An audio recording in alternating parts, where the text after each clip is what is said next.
Scissor, कोई patient का सब कुछ सही रहता है but she opt for caesar. She says कि मैम हमसे नहीं होगा नॉर्मल डिलीवरी, हमको बहुत दर्द होता है। एपिड्यूरल का भी ऑप्शन है यहाँ but people are unaware of this, वो अलग कॉन्सेप्ट है।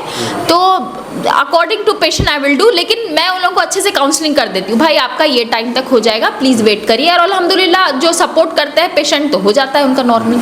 अच्छा, यहाँ मैं आयुष्मान भारत के लिए भी ये कर रहा हूँ। आयुष्मान भारत और मतलब जो भी यहाँ TPAs हैं उनके भी मैं इम्पैनलमेंट कर लूँगा और वो सारी चीज़ फैसिलिटीज़ अवेलेबल हो जाएगी। तो ये OT रूम है, देख सकते हैं यहाँ पर लाइट वोट भी लगाते हैं, यहाँ पर ऑपरेशन किया जाता है और जो भी इसके लिए जो भी मशीनें हैं वो सारी यहाँ पर अवेलेबल है, उपलब्ध है, किसी चीज़ की कोई कमी नहीं है। जब किशनगंज में यही सुविधा मिलेगी तो लोगों को सिल्लीगुड़ी या पटना नहीं जाना पड़ेगा। तो अच्छी बात है ना कि जो अपने घर में, अपने डिस्ट्रिक्ट हेडक्वार्टर में अगर मुनासिब कीमत पर सही इलाज हो जाए तो लोगों को भी इसका फ़ायदा होगा, पैसे की भी बचत होगी। अब बच्चे पैदा होते हैं तो ज़्यादातर देखते हैं कि सीज़र करके किया जाता है। तो सीज़र सही है या फिर नॉर्मल डिलीवरी? देखिए सीजर और नॉर्मल में ये कंट्रोवर्शियल है। इधर भी है पेशेंट है, इधर भी आप देख सकते हैं, यहाँ पर जो मशीन है वो भी चालू है। तो रात में पेशेंट के लिए मैडम एक कॉल में हाजिर है यहाँ पे, हमेशा अवेलेबल है डॉक्टर के लिए। जी। पेशेंट को कभी भी जैसे ICU में पेशेंट एडमिट है, पेशेंट को कोई दिक्कत आ गई रात में 12 बजे 1 बजे तो भी डॉक्टर्स यहाँ पे अवेलेबल है हमेशा। यहाँ मतलब जो है general surgery, gynaecology, paediatrics, urology, cardiology, neurology, सब चीज़ का यहाँ पे मतलब हम लोग चाहते हैं कि यहाँ के जो गरीब पेशेंट्स हैं, जिन लोगों के पास पैसे हैं वो तो सिल्लीगुड़ी चले जाते हैं, पूर्णिया चले जाते हैं, पटना चले जाते हैं, लेकिन जो गरीब पेशेंट हैं, जिन लोगों के पास मतलब जो है यहाँ कहीं जाने के लिए उतना ये है नहीं है, हम उन लोगों के लिए यहाँ पे फैसिलिटी। जो प्रेग्नेंट महिलाएं होती हैं तो उनको घर वाले जल्दी काम करने नहीं देते हैं, तो क्या लगता है कि काम करना चाहिए उस दौरान, ये काम नहीं करना चाहिए, वेट उठाना चाहिए? Nice question. जी, थोड़ा इसके बारे में बताइए क्या क्या। कैमरा के थ्रू जो है मशीन के द्वारा ऑपरेशन किया जाता है। कैमरा के द्वारा ऑपरेशन? जी, लेप्रोस्कोपी। लेजर में क्या बोला? हाँ, लेजर है, हर तरह का ऑपरेशन होता है। अच्छा। आयरन बहुत ज़रूरी होता है, आयरन टैबलेट लेना बहुत ज़रूरी होता है, फॉलिक एसिड। ये आपको गवर्नमेंट हॉस्पिटल्स में भी अवेलेबल होती है। यहाँ पर कॉन्सेप्ट ये है कि गवर्नमेंट की दवा नहीं खाना है, ऐसा कुछ नहीं है। What ever it is available just have it, ठीक है। आपको ज़रूरी नहीं है कि महंगा ही दवा खा के आपको फ़ायदा होगा। No, it is very wrong, ठीक है। आप जो भी अवेलेबल है गवर्नमेंट हॉस्पिटल में या जो भी मतलब फ्री में अवेलेबल है दवा वगैरह, हाँ, एक्सपायरी डेट देख के आप बिल्कुल खा सकती है। जितने भी मतलब सीरियस कंडीशन हो गया या फिर कोई बच्चा निमोनिया होता है उनको, या फिर हार्ट का प्रॉब्लम हो या सांस लेने में दिक्कत हो, सारा पेशेंट यहाँ पे रहता है। ठीक तो सुनने में है कि यहाँ पर सिलीगुड़ी की बहुत सारे डॉक्टर यहाँ पर आ रहे हैं। यहाँ पे मतलब जो हफ्ते में एक दिन यहाँ कार्डियोलॉजी के डॉक्टर आएंगे, यहाँ एक गैस्ट्रो के डॉक्टर आएंगे वीक में एक दिन यहाँ पे मतलब जो है यूरो के डॉक्टर आएंगे, नेफ्रो के डॉक्टर आएंगे। इस तरह से हमने सेट किया है कि हर तरह के पेशेंट को प्रॉब्लम ना हो। हर एक रूम में हम लोगों का अटैच बाथरूम है ताकि पेशेंट को बाहर जाना ना पड़े। ये बाथरूम? हाँ, बाथरूम में, हर एक रूम में अटैच बाथरूम है क्योंकि पेशेंट को बाहर ले जाने में दिक्कतें आती है। मैं लेडीज स्पेशलिस्ट हूँ, यानी जो भी लेडीज़ के इशूज़ है उसको डील कर रही हूँ मैं अभी प्रेजेंटली, ठीक है। अस्सलाम वालेकुम, आदाब, नमस्कार। मेरा नाम फिरदौस गनी है, आप KDB लाइव देख रहे हैं। अभी मैं इस वक्त मौजूद हूँ किशनगंज के सफ़ानगर में, यहाँ पर मरियम हॉस्पिटल में मौजूद हूँ। इस हॉस्पिटल का कल उद्घाटन हुआ है, यानी कि इनॉग्रेशन हुआ है, जब मरियल मल्टी स्पेशलिटी हॉस्पिटल। आज हम इस हॉस्पिटल का आपको विज़िट कराने वाले हैं और टूर कराने वाले हैं, आपको दिखाने वाले हैं कि इस हॉस्पिटल में किस किस तरह की सुविधा है और कौन से मरीज़ों का यहाँ पर इलाज होगा। एक एक चीज़ आपको दिखाएंगे, यहाँ की फैसिलिटीज़ दिखाएंगे, व्यवस्था दिखाएंगे, यहाँ के डॉक्टरों से मिलाएंगे, यहाँ के जो मैनेजमेंट टीम है उनसे भी मिलाएंगे। एक एक चीज़ आपको दिखाएंगे। आप किशनगंज के रहने वाले हैं या फिर आसपास के ज़िले के रहने वाले हैं तो आप इस वीडियो को अंत तक देखिए, आपको बहुत ही फ़ायदा होने वाला है। जी हाँ, तो सबसे पहले भाई साहब आपका बहुत बहुत स्वागत है। आप थोड़ा अपना परिचय बताइएगा और ये भी बताइए कि आप इस हॉस्पिटल में किस हैसियत से हैं। जी, अस्सलाम वालेकुम, मेरा नाम नदीम परवेज़, मैं इस मरियम मल्टी स्पेशलिटी हॉस्पिटल में एज ए मैनेजमेंट के पोस्ट में हूँ, एज ए मैनेजर बोल सकते हैं आप। मैं ये सारा हॉस्पिटल जो भी यहाँ पेशेंट के मामले में हो या फिर सारा कुछ देख रेख, पेशेंट को क्या दिक्कत हो रही है, नहीं हो रही है, क्या चीज़ कमी हो रही है उनका सारा कुछ मैं मैनेजमेंट देखता हूँ। बहुत बहुत शुक्रिया। और आप सर? अस्सलाम वालेकुम। मैं सबसे पहले आपका शुक्रिया अदा करना चाहता हूँ और मेरा नाम मोहम्मद मुशफिक आलम है। मैं डॉक्टर शफीकुर रहमान का सबसे सीनियर असिस्टेंट है। और आप सर इस हॉस्पिटल में? आई ना लैब में लैब में आपका नाम क्या हो गया? मेरा नाम फैजान सर। फैजान। और आप भाई? जी मेरा नाम सादुल मुशर्रफ है। मैं यहाँ का आईसीयू का सीनियर स्टाफ हूँ। मैं यहाँ आईसीयू में ये करता हूँ, काम करता हूँ। चलिए हम आपको आईसीयू, लैब, हर चीज़ दिखाएंगे। सबसे पहले आपको यहाँ पर हम दिखा रहे हैं कि हम लोग अभी रिसेप्शन एरिया में हैं। जो यहाँ पर देख सकते हैं ये लोगो भी है मरियम हॉस्पिटल का, और ये रिसेप्शन एरिया है, काफ़ी बढ़िया है, व्यवस्था है बैठने के लिए। आइए आपको सबसे पहले लैब में लेकर चलते हैं, फिर आपको विज़िट कराएंगे धीरे धीरे सब कुछ सारा चीज़। तो यहाँ पर जैसे कि भाई साहब ने बताया जी, आप यहाँ पर लैब को देखते हैं, थोड़ा इसके बारे में बताइए कि किस तरह से यहाँ पर मैं लैब को संचालित करूँ। देखिए यहाँ तो लैब जो तरीका मुताबिक ही सब काम हो रहा है। जैसे कि हमारे यहाँ सीबीसी मशीन लगा हुआ है, ये इलेक्ट्रोलाइट का मशीन लगा हुआ है, एनालाइजर लगा हुआ है, दो एनालाइजर है, एक सेमी है, एक ऑटो है, इंक्यूबेटर है और माइक्रोस्कोप है। जो लैब में एक सेटअप रहना चाहिए, प्रिपेयर ढंग से आप देख भी सकते हैं, वो लगाए हुए हैं। साथ में ये नर्सिंग होम का थोड़ा खूबी भी बताना चाहेंगे, क्योंकि हम इस लाइन में हैं और आपसे मेरी फर्स्ट मुलाकात है। तो मैं सबसे पहले इस हॉस्पिटल के सिलीगुड़ी गए। सिलीगुड़ी से हम नेफ्रोलॉजिस्ट डॉक्टर विवेक गौरव, उसको यहाँ हम हॉस्पिटल में बैठा रहे हैं, जो किडनी का स्पेशलिस्ट है। उसके बाद डॉक्टर शाह आलम सहरवार है, वो आपका हार्ट का डॉक्टर है, डीएम कार्डियोलॉजिस्ट, वो महीना का 3रा मंगलवार में ये मरियम हॉस्पिटल में बैठते हैं। उसी तरह डॉक्टर सिद्धार्थ जयसिंह है, वो महीना में 1 बार आते हैं हमारे यहाँ। न्यूरो फिजिशियन जो कि किशनगंज में आज से पहले कभी नहीं आते थे, जितना भी आए न्यूरो सर्जन आया है।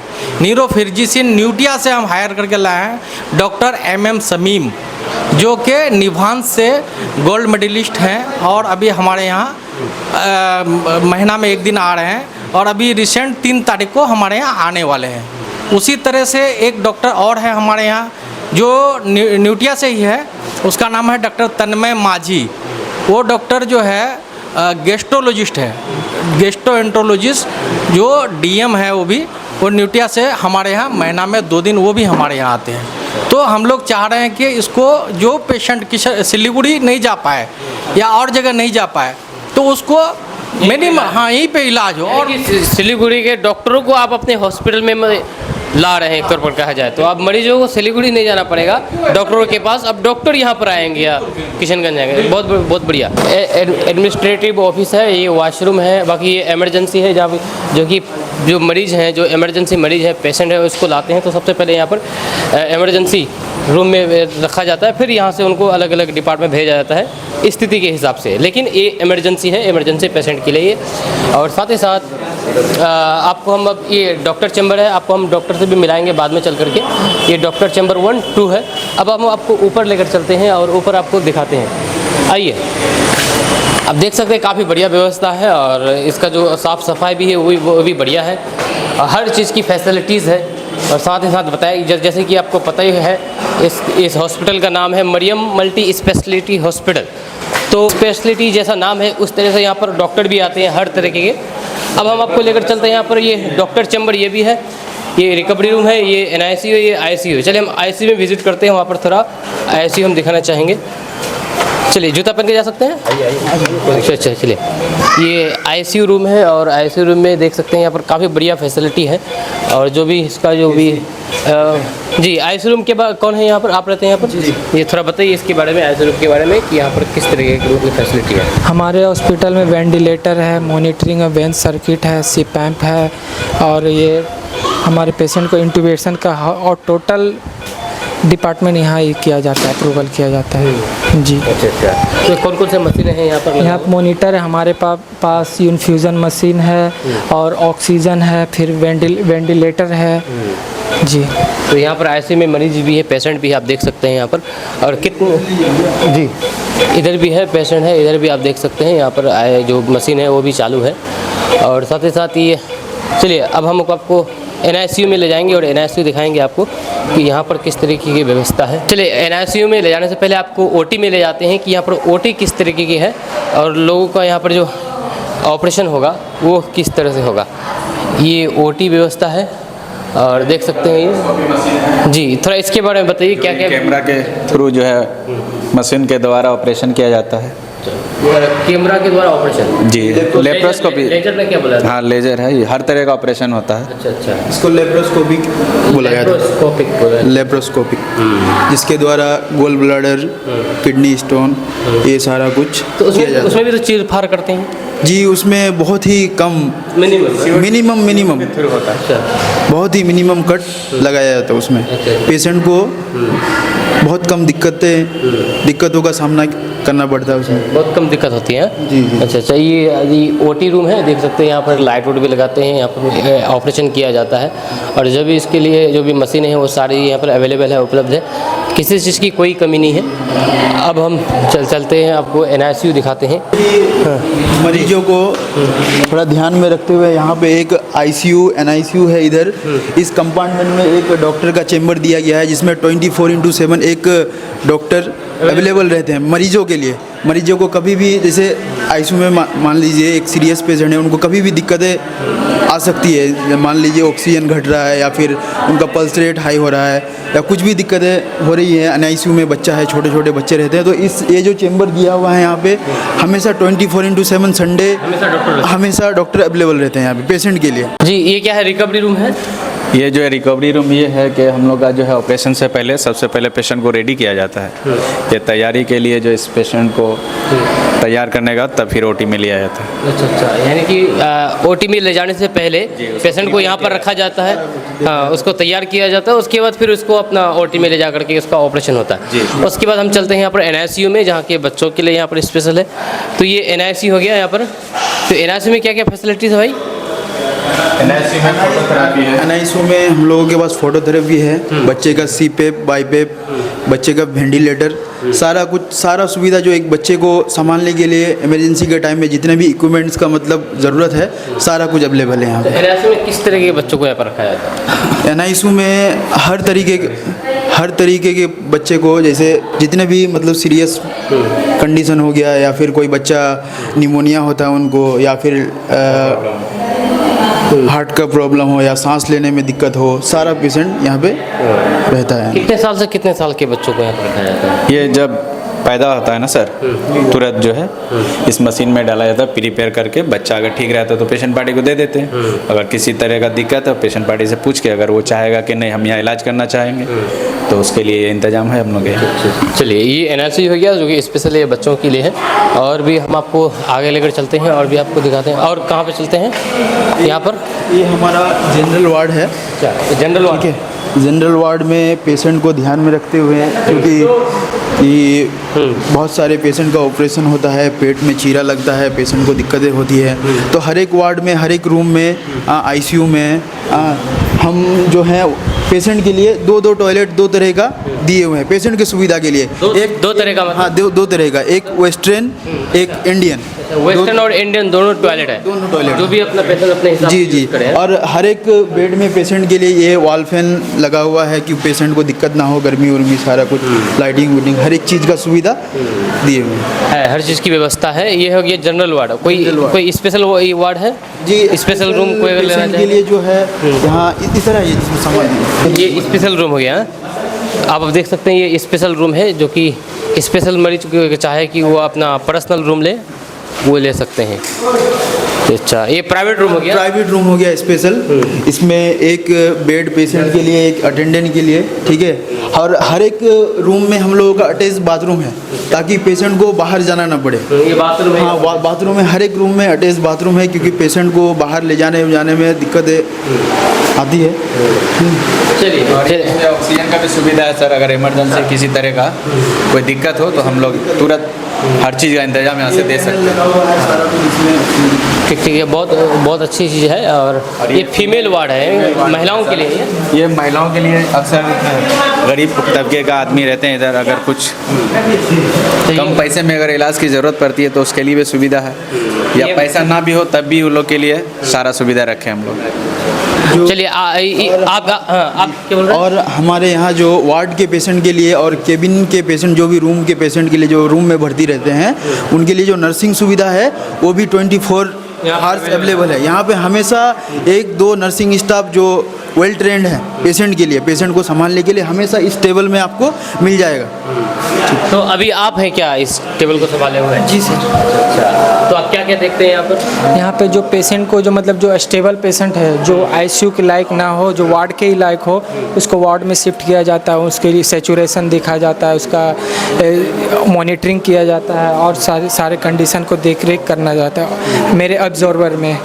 जैसे जो पेशेंट ओरली डाइट पे आ गए हैं तो उस पेशेंट को वार्ड में शिफ्ट किया जाता है। ठीक, बहुत बहुत शुक्रिया बात करने के लिए। आइए, तो ये आप देख सकते हैं। और आपको एक बात और भी बता दूं कि ये हॉस्पिटल सफ़ानगर में स्थित है। सफ़ानगर जो कि आप लहरा चौक से निकलेंगे पश्चिम पाली की तरफ, तो आपको रोड से दक्षिण साइड ये हॉस्पिटल मिल जाएगा। देखिए, मरियम मल्टी स्पेशलिटी हॉस्पिटल के नाम से ये हॉस्पिटल है। आइए, अब आपको हम डॉक्टर से फिर मिला रहे हैं कि डॉक्टर यहाँ पर क्या कहते हैं और किस तरह से वो इलाज करते हैं। जो आपको विज़िट कराए हैं, ये हालांकि ये हॉस्पिटल 3-4 फ्लोर के हैं, आगे हम नहीं दिखा सकते क्योंकि आगे और भी काम चल रहा है इसमें। अभी मैं मरियम मल्टी स्पेशलिटी हॉस्पिटल में ही मौजूद हूँ और मेरे साथ डॉक्टर शफीकुर रहमान जी हैं, जो कि इस हॉस्पिटल के ऑनर है, और इनसे हम इस बारे में जानकारी चाहेंगे। तो आप हमारे साथ बने रहे। तो सर, सबसे पहले स्वागत है आपका हमारे चैनल पर। Thank you. आप इस हॉस्पिटल की शुरुआत की हैं 2 दिन पहले ही, क्या कहना चाहेंगे आप? मैं इस हॉस्पिटल का डायरेक्टर हूँ। चूँकि पिछले 12 साल से मैं किशनगंज में काम कर रहा हूँ। आज तक मतलब मैंने बहुत सारे हॉस्पिटल्स में काम किया है। अपना ये हमने अपनी वाइफ के लिए डाला है। इसमें मल्टी स्पेशलिटी हॉस्पिटल, इसमें गायनोकोलॉजी के लिए हम लोगों ने पूरी फैसिलिटी डाली है, जिसको NICU है, ICU है, गायनोकोलॉजी के लिए जनरल सर्जरी है। इसमें हम लोगों ने कार्डियोलॉजी और ज़्यादा फोकस हम लोगों ने URS और PCNL पे किया है। इसमें हम लोग अपना इस डायलिसिस यूनिट भी डाले हैं और यूरो पे हम लोग यहाँ पे अपना जनरल सर्जरी के साथ वर्क कर रहे हैं। जैसे ये हॉस्पिटल का नाम ही है मल्टी स्पेशलिटी हॉस्पिटल, तो यहाँ पर मल्टी बीमारियों का इलाज किया जाता है। यहाँ मतलब जो है जनरल सर्जरी, गायनोकोलॉजी, पीडियाट्रिक्स और मतलब जो है यूरोलॉजी, कार्डियोलॉजी, न्यूरोलॉजी, सब चीज़ का यहाँ पे मतलब हम लोग चाहते हैं कि यहाँ के जो गरीब पेशेंट्स हैं, जिन लोगों के पास पैसे हैं वो तो सिलीगुड़ी चले जाते हैं, पूर्णिया चले जाते हैं, पटना चले जाते हैं, लेकिन जो गरीब पेशेंट हैं, जिन लोगों के पास मतलब जो है यहाँ कहीं जाने के लिए उतना ये है नहीं है, हम उन लोगों के लिए यहाँ पे फैसिलिटीज़ प्रोवाइड कर रहे हैं, जो कि कम पैसों में मतलब जो है यहाँ पे बेहतर फैसिलिटी हम उनको दे पाएँ। सर, यहाँ पर सुनने में है कि यहाँ पर सिलीगुड़ी की बहुत सारे डॉक्टर यहाँ पर आ रहे हैं। यहाँ पे मतलब जो हफ्ते में 1 दिन यहाँ कार्डियोलॉजी के डॉक्टर आएंगे, यहाँ एक गैस्ट्रो के डॉक्टर आएंगे वीक में एक दिन यहाँ पे मतलब जो है यूरो के डॉक्टर आएंगे, नेफ्रो के डॉक्टर आएंगे। इस तरह से हमने सेट किया है कि हर तरह के पेशेंट को प्रॉब्लम ना हो, बाकी सारा इलाज हो, जो संबंधित डॉक्टर हो वो उस दिन उसको ट्रीटमेंट कर लें। इस टाइप से हम लोगों ने अरेंज किया है ताकि सारी फैसिलिटी यहाँ के गरीब लोगों को मिल सके, उनको सिलीगुड़ी, पूर्णिया, पटना या सब नहीं जाना पड़े। अक्सर देखा जाता है कि यहाँ पर जो सीरियस कंडीशन का जो पेशेंट होता है उसको रेफ़र कर दिया जाता है, चाहे सिलीगुड़ी हो या फिर पूर्णिया हो। लेकिन अब क्या है कि आप सिलीगुड़ी यहाँ के लोगों को नहीं जाना पड़ेगा डॉक्टर के पास, बल्कि डॉक्टर यहाँ पर आएंगे। एग्जैक्टली, डॉक्टर्स भी यहाँ पे आएंगे। यहाँ पे हम लोगों का मतलब जो है ऑनलाइन कंसल्टेशंस भी है, हम लोगों का क्लिनिक भी है, जो कि मतलब बेंगलोर और मतलब दिल्ली के जो मतलब सुपर स्पेशलिस्ट डॉक्टर हैं, जो कि ऑनलाइन हम लोगों को पेशेंट के कंसल्टेशंस भी देंगे, और फिजिकली हमारे सिलीगुड़ी से भी जो सुपर स्पेशलिस्ट हैं वो लोग भी आएंगे। तो हर चीज़ का यहाँ पे फैसिलिटी है। जो RMOs हैं और यहाँ जो ड्यूटी डॉक्टर्स हैं वो इन सब चीज़ों को टेक ओवर करेंगे, हर चीज़ बेहतर तरीके से करें। और बाकी मैं खुद हूँ देखभाल करने के लिए, मैं इस हॉस्पिटल का डायरेक्टर हूँ, तो मेरी जिम्मेदारी है कि इसकी क्वालिटी को बना के रखूँ और अपने पेशेंट्स को प्रॉब्लम ना होने दूँ। इंशाल्लाह बेहतर करेंगे हम लोग। क्या उद्देश्य रहा सर इस हॉस्पिटल को यहाँ पर स्थापित करने का? यहाँ के गरीब लोगों का हम यही देखा है कि मतलब यहाँ पे छिटपुट बहुत सारे हॉस्पिटल है, जिसमें मैं भी जाता हूँ, नो डाउट, लेकिन होता क्या है कि अब मान लीजिए मैं गया, मैं अपनी फीस लेके आया, वहाँ हॉस्पिटल वाले मतलब एक सीजर जो है, कुछ हॉस्पिटल ऐसे हैं जो कि पेशेंट को 35,000 40,000 पहुंचा देते हैं। हम लोग यहाँ तो कम से कम 20,000 रुपये में हम लोग सीजर करके सब विथ मेडिसिन सब कुछ करके भेज देते हैं। तो हम चाहते हैं कि गरीब पेशेंट जो है जो लूटे ना, कम से कम उनको मतलब ये करके मतलब हो कि एक मिनिमम चार्जेस में मतलब ये करें। किशनगंज देखा है तो ये ग्रामीण एरिया है, तो ग्रामीण लोगों के लिए कुछ व्यवस्था यहाँ मैं आयुष्मान भारत के लिए भी ये कर रहा हूँ। आयुष्मान भारत और मतलब जो भी यहाँ TPAs हैं उनके भी मैं इम्पैनलमेंट कर लूँगा और वो सारी चीज़ फैसिलिटीज़ अवेलेबल हो जाएगी और इंशाल्लाह बेहतर करेंगे सब कुछ। यहाँ पे ICU NICU इन हाउस सब कुछ हमारे पास ही है। हमारा OT ortho OT general OT सब कुछ यहाँ पे है जो कि हमारे पेशेंट्स को कहीं भी मूव करने की ज़रूरत नहीं। यहाँ पर डॉक्टर और मेडिकल स्टाफ सारी चीज़ की अवेलेबल है। सारे एक्सपर्ट हैं जो कि ICU के लिए जो एक्सपर्ट होने चाहिए वो ICU के लिए हैं, जो OT के लिए एक्सपर्ट्स होने चाहिए वो OT के लिए हैं। ऑर्थोपेडिक सर्जन्स जो हैं वो ऑर्थोपेडिक करेंगे, जो जनरल सर्जन है वो जनरल करेंगे, जो गायनोकोलॉजिस्ट हैं वो गायनो करेंगे। बाकी मैं हूँ ही देख अलग अलग स्पेशलिस्ट, सब चीज़ के अलग अलग स्पेशलिस्ट हैं। और भविष्य में क्या योजना है सर इस हॉस्पिटल? इंशाल्लाह इसको और बेहतर करेंगे और हम लोग गरीब लोगों को और फैसिलिटीज़ देंगे, ताकि हम भी 12 साल से यहीं की जनता को देख रहे हैं तो यहाँ के प्रॉब्लम्स मुझे पता है। मैं कोशिश करूँगा कि इन प्रॉब्लम्स को सॉल्व करूँ धीरे धीरे। चलिए सर, बहुत बहुत शुक्रिया। और लास्ट में क्या कहना चाहेंगे यहाँ के लोगों को अपने हॉस्पिटल के बारे में? आप एक बार ट्राई करें, आपको पता चलेगा इंशाल्लाह ताला। मतलब जो भी चीज़ें हैं सामने आएंगी। ठीक है, बोलना एक अलग बात होता है, करना एक अलग बात होता है। ठीक है, तो जो लोग आएंगे वही हमारे मतलब ये है कि वो देखेंगे, वही माउथ पब्लिसिटी है हमारे लिए। हम तो कभी दलालों पे और मतलब इस पे ये रहते नहीं हैं। तो जो भी मतलब माउथ पब्लिसिटी है, जो पेशेंट टू पेशेंट ये होता है। अभी देखिए मास्टर मुजाहिद साहब ही अपने पेशेंट्स को यहाँ एडमिट किए और भी यहाँ जो न्यूरो के केसेस हैं वो एडमिट हो रहे हैं। तो इंशाल्लाह ताला बेहतर होगा। लोग भरोसा कर रहे हैं तो मैं उस भरोसे पे कायम रहने की कोशिश करूंगा इंशाल्लाह। यहीं पर मरियम मल्टी स्पेशलिटी हॉस्पिटल में ही मौजूद हैं और मेरे साथ मौजूद हैं डॉक्टर साहिबा मरियम कादरी जी, जो कि इन्हीं के नाम से ये हॉस्पिटल है। मैम 2 दिन पहले ही इस हॉस्पिटल का उद्घाटन हुआ है, क्या कहना चाहेंगे? किस तरह खुशी जता रहे हैं आप? अस्सलाम वालेकुम। अल्हम्दुलिल्लाह कल ही खुला है ये हॉस्पिटल। ठीक है, हम लोग कल ही ओपनिंग किए हैं। वैसे मैं यहाँ सर्विसेज दे रही थी काफ़ी दिन से, नियरली अबाउट 12 मंथ से दे रही थी, 1 साल हो गया होगा। और हम लोग यहाँ पर अभी न्यू शुरू किए हैं ये सेटअप। और मैं जो है स्पेशली गायनी पेशेंट्स, लेडीज़ के जो भी इश्यूज़ है, जो भी पीरियड्स वाले इश्यूज़ है या जो भी इनफर्टिलिटी इश्यूज़ है या मतलब जो प्रेग्नेंट लेडीज़ है जिसको फुल टर्म है या हैबिचुअल अबॉर्शंस है, वैसे लेडीज़ को मैं डील कर रही हूँ अभी अल्हम्दुलिल्लाह। और काफ़ी अच्छा है मेरा सक्सेस रेट और पेशेंट्स भी आ रहे हैं, रिस्पांस भी बहुत अच्छा है अल्हम्दुलिल्लाह। हम लोग ठीक से चल रहे हैं यहाँ अभी और हम लोग जो मतलब कम पैसों में यानी कम उसमें अच्छा सर्विस देने की कोशिश कर रहे हैं। और आइए आप लोग भी, किशनगंज के लोगों से अपील ये है कि आप लोग र्यूमर्स पे मत जाइए। ठीक है, एक बार विज़िट करिए हॉस्पिटल। मतलब अच्छा सर्विस देंगे हम लोग। कोशिश यही होगी कि जो भी बेहतर पेशेंट के लिए होगा वो करेंगे कम दामों में। और अल्ट्रासाउंड वगैरह भी हम लोग यहाँ पर फैसिलिटीज़ देने वाले हैं, स्टार्ट कर देंगे सब कुछ। मेनली आप गायनोलॉजिस्ट हैं, स्पेशलिस्ट हैं? हाँ, मैं लेडीज़ स्पेशलिस्ट हूँ, यानी जो भी लेडीज़ के इश्यूज़ है उसको डील कर रही हूँ मैं अभी प्रेजेंटली। ठीक है, तो लेडीज़ में अगर कहा जाए मैम कि सबसे ज़्यादा किस तरह की बीमारी होती है? यहाँ पर ज़्यादातर हम देख रहे हैं कि हाँ, इस एरिया में ना बच्चे बहुत ज़्यादा लेडीज़ यहाँ पर पैदा करती हैं। ठीक है, अच्छी बात है अल्हम्दुलिल्लाह, बट अपने पे ध्यान नहीं देती है। They only look after their babies, there families. ठीक है, उन लोगों को बहुत सारा एनीमिक बहुत है यहाँ पर, यानी कि खून की कमी बहुत ज़्यादा है यहाँ लेडीज़ में।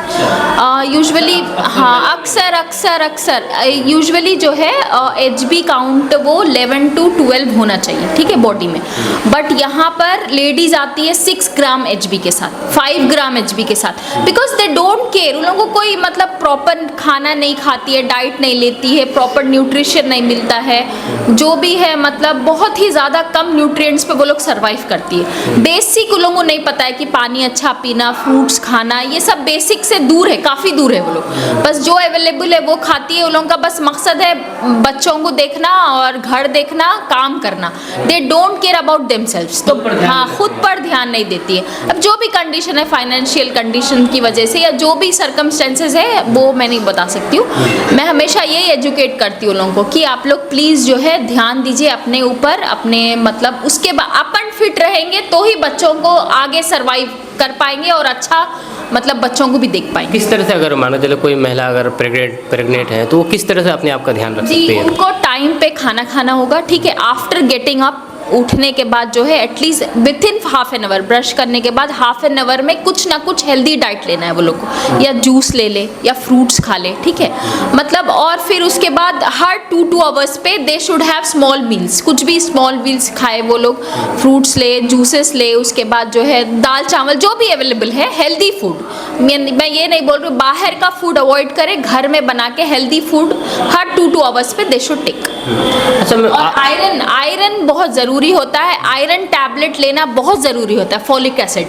ये आपको गवर्नमेंट हॉस्पिटल्स में भी अवेलेबल होती है। यहाँ पर कॉन्सेप्ट ये है कि गवर्नमेंट की दवा नहीं खाना है, ऐसा कुछ नहीं है। What ever it is available, just have it, ठीक है। आपको ज़रूरी नहीं है कि महंगा ही दवा खा के आपको फ़ायदा होगा, no no no no, it is very wrong, ठीक है। आप जो भी अवेलेबल है गवर्नमेंट हॉस्पिटल में या जो भी मतलब फ्री में अवेलेबल है दवा वगैरह, हाँ, एक्सपायरी डेट देख के आप बिल्कुल खा सकती है। Folic acid is must for the baby and for the mother. अच्छा मैम, यहाँ पर जो बच्चे पैदा होते हैं तो ज़्यादातर देखते हैं कि सीज़र करके किया जाता है, तो सीज़र सही है या फिर नॉर्मल डिलीवरी सही है? देखिए, सीज़र और नॉर्मल में ये कंट्रोवर्शियल है, यानी कि देखिए लोग बोलते हैं कि सीज़र नहीं, नॉर्मल नहीं, सीज़र जो भी है वो अकॉर्डिंग टू कंडीशन होता है, ठीक है। अगर लेडी हाइटेड है, उसका पेल्विक सपोर्ट कर रहा है, ठीक है, उसका डायलेशन हो रहा है प्रॉपरली, तो नॉर्मल आराम से हो जाएगा। अब उसका ऑब्स्ट्रक्टेड हो गया, यानी नहीं डायलेशन हो रहा है, पानी कम है, प्री टर्म बेबी है, ब्लीडिंग हो रहा है, तो बच्चा और मम्मी को सेव करने के लिए surgery is the best option.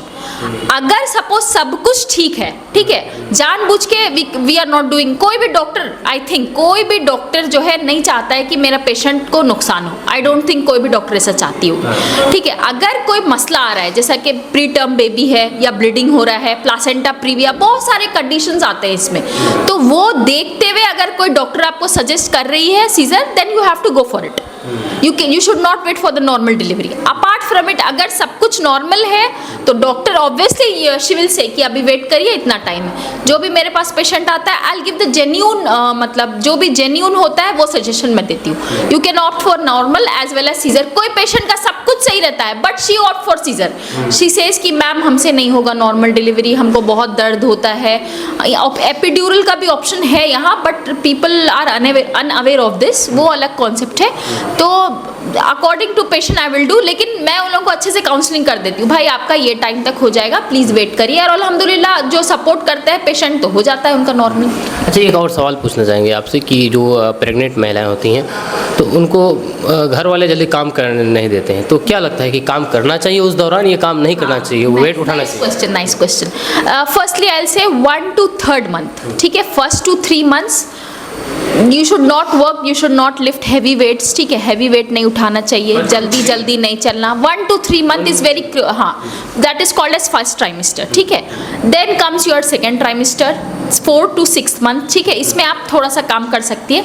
Then comes your last trimester, that is 6 to 9 months, ठीक है। इसमें आपको वॉक ज़्यादा करना है, ठीक है, वॉक चलना ज़्यादा है, ठीक है, और मतलब एक्सरसाइज वगैरह कुछ होते हैं, योगा वगैरह वो करना है, जिससे ना मतलब आपका जो पेल्विक फ्लोर है वो लूज होता है। बहुत सारे एक्सरसाइजेस आते हैं। हाँ, यू हैव टू वर्क, मतलब बहुत ज़्यादा नहीं और बहुत कम भी नहीं, ज़्यादा लेट के नहीं रहना है। You have to do your small chores यानी छोटा जो काम होता है वो करना चाहिए। यू हैव टू वॉक, जितना आप वॉक करेंगी उतना अच्छा रहता है, ठीक है। थोड़ा काम, bed rest not important in the last trimester. हाँ, अगर आपको कोई कॉम्प्लिकेशंस है, अगर आपको कोई आपकी गायनी एडवाइस की है कि you have to take bed rest, then you have to मतलब उनके अकॉर्डिंग जाना चाहिए। इफ़ यू आर नॉर्मल, ठीक है, आपकी एवरी गायनी, ठीक है, जो भी गायनोकोलॉजिस्ट है वो अपने पेशेंट को बता देती है, ठीक है। यू हैव एनी, अगर किसी को ट्विन प्रेगनेंसी है तो उनको बता देती है कि आपको प्री टर्म हो सकता है या कोई मसला है, तो वो आपको अपने डॉक्टर के साथ मूव ऑन होना है। You should not go for your family,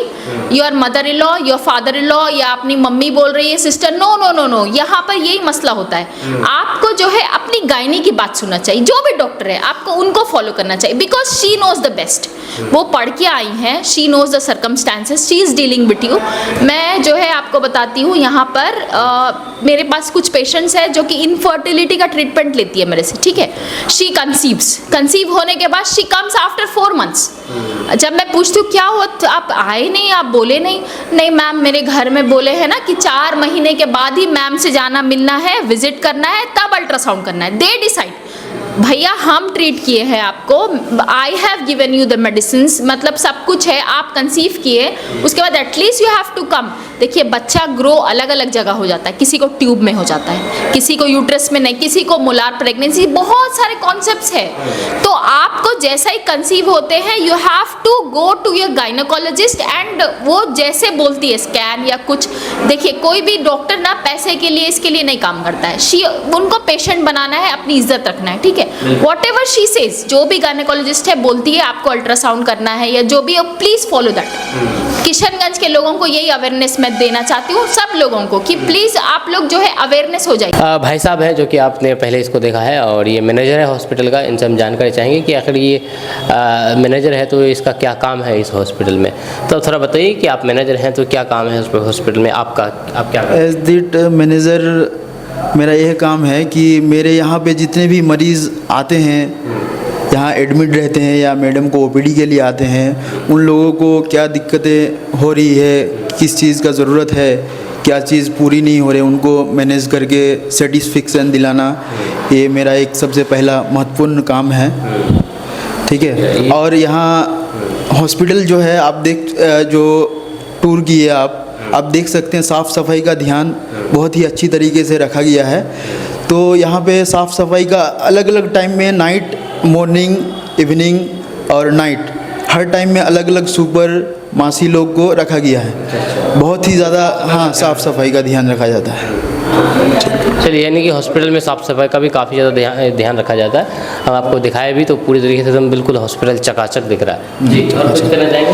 और हमारे यहाँ की जो डॉक्टर्स हैं, डॉक्टर मरियम कादरी और जो हमारे सर हैं, वो यहाँ के पेशेंटों के लिए हमेशा 24/7, आप कभी भी आइए, रात में 1 बजे, 2 बजे, 3 बजे, 4 बजे, ऐसा नहीं कि मरीज़ अभी आ गया, मरीज़ को रखे हुए हैं, डॉक्टर आएंगे 2 घंटे 4 घंटे बाद, ऐसा कुछ भी नहीं है।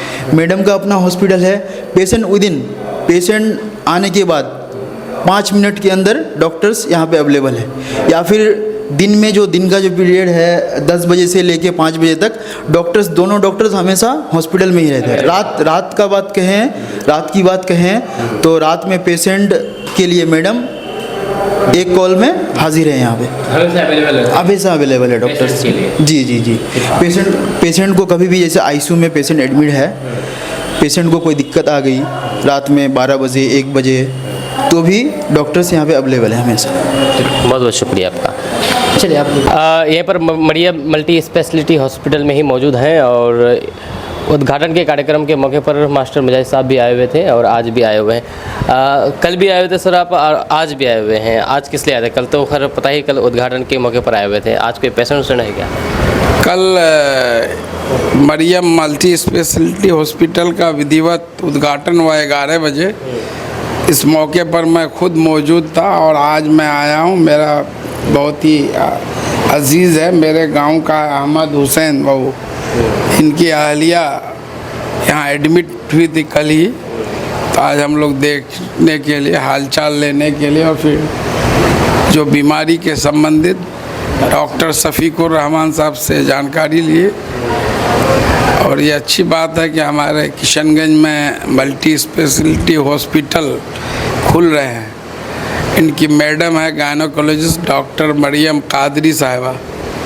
तो उम्मीद है कि यहाँ जो मेडिकल फैसिलिटी की कमी है और गरीब इलाका है, तो डॉक्टर मरियम कादरी साहिबा और डॉक्टर शफीकुर रहमान साहब जो इलाके के गरीब मरीजों के बेहतर इलाज मुनासिब पैसे में करेंगे, ऐसा हम लोग उम्मीद करते हैं। और ये भी उम्मीद है कि ये बेहतर सुविधा किशनगंज में लोगों को उपलब्ध कराएंगे।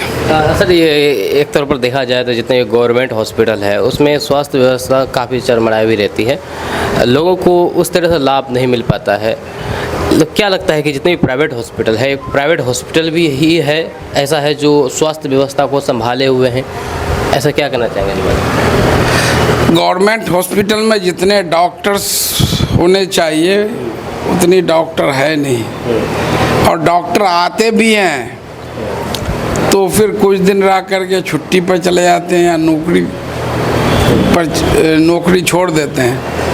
आपको सदर हॉस्पिटल में भी 78 डॉक्टर है, 26 हैं, तो जिसके कारण जो इलाके की जो ज़रूरत है, जितने पेशेंट यहाँ एडमिट होते हैं सरकारी हॉस्पिटल में, तो उस हिसाब से उनका ट्रीटमेंट नहीं हो पा रहा है। सरकार अगर जितना रिक्वायरमेंट है, इतनी बड़ी आबादी है, एक सदर हॉस्पिटल है, बाकी जितने CSC में है वहाँ पर न तो गायनोकोलॉजिस्ट है न कोई सर्जन है, सब लोग रेफ़र करके यहाँ आते हैं, फिर यहाँ से रेफ़र MGM, वहाँ से नहीं हुआ तो फिर पटना और सिलीगुड़ी चले जाते हैं। जब किशनगंज में यही सुविधा मिलेगी तो लोगों को सिलीगुड़ी या पटना नहीं जाना पड़ेगा, तो अच्छी बात है ना कि जो अपने घर में, अपने डिस्ट्रिक्ट हेडक्वार्टर में अगर मुनासिब कीमत पर सही इलाज हो जाए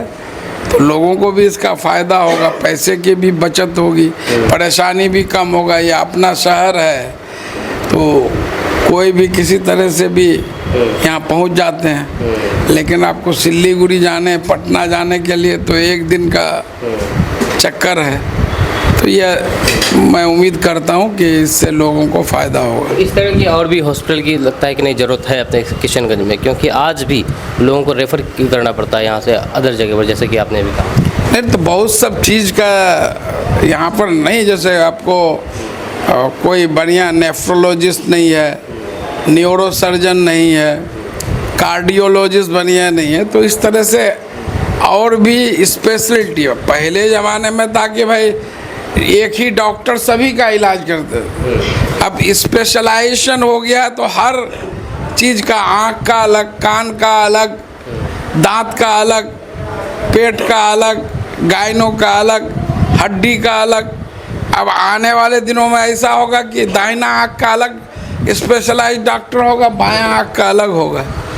दुनिया जिस तरह से आगे बढ़ रही है, जिस तरह से डेवलप हुआ, नए नए इक्विपमेंट आ रहे हैं, तो उसी से ना इलाज बेहतर। बड़े हॉस्पिटल में क्या डॉक्टर तो जैसे यहाँ वहाँ भी हैं, या एम्स या अपोलो या IGMS में क्या है, वहाँ पर जो है इक्विपमेंट, नए नए एडवांस इक्विपमेंट विदेशों से वो है, तो उससे बेहतर जांच होता है।